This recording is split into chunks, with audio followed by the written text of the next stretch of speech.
We all know how pro wrestling works. It's all very predictable until suddenly it isn't. After Friday's WWE SmackDown finale, we've been left with a classic example of that phenomenon, with the biggest hints yet that there could be a big change coming for Cody Rhodes.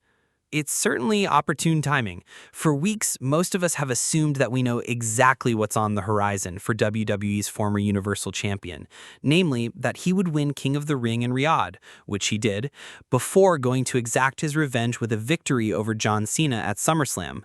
Now, it looks like there might be a wrench in the works. We can speculate whether the heel turn is coming, but one thing is clear. If Dark Cody is the plan for the future, then that segment on SmackDown was exactly the sort of thing you'd want to be doing in order to set things up for the big change. Sure, we've seen the American Nightmare tap into what you might call his more ruthless side once or twice over the past year, but the version that turned up to Friday's contract signing seemed to take things much further.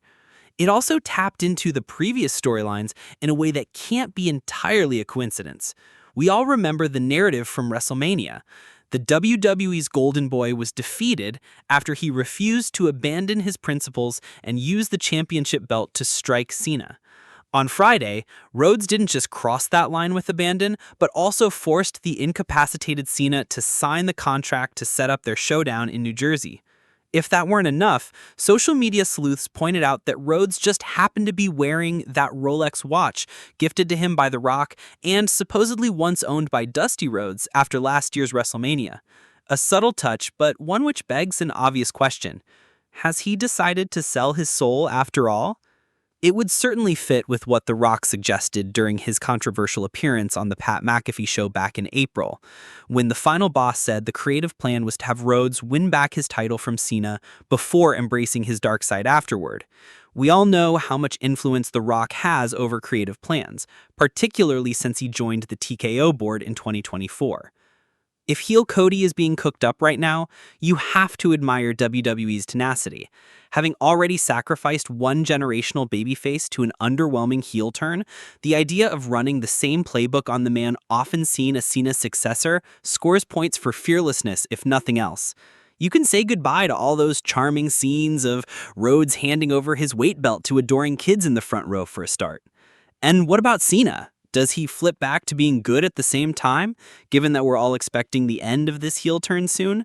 Maybe that's how it works, with Cena and Rhodes reversing roles when The Rock's patronage passes from one to the other at SummerSlam, a bit like those horror movies where the evil spirit jumps from one body to the next.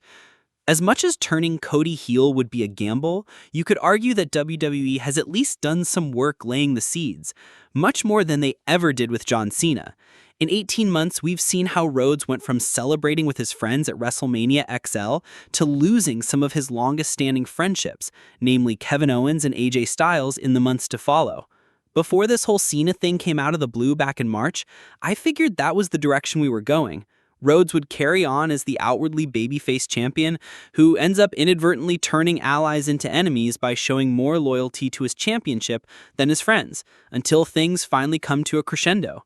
In my head, the whole storyline would be a Shakespearean-inspired reflection on how the weight of the crown eventually corrupts those who wear it, potentially leading to Cody Rhodes versus Randy Orton at WrestleMania 41 or 42. Instead, we got John Cena kicking Cody in the nuts in Elimination Chamber, and everything changed overnight. Is another one of those reset moments on the horizon? As always, there's a danger of overreacting, but I think the most likely interpretation of SmackDown is that WWE is at least keeping its options open for Dark Cody.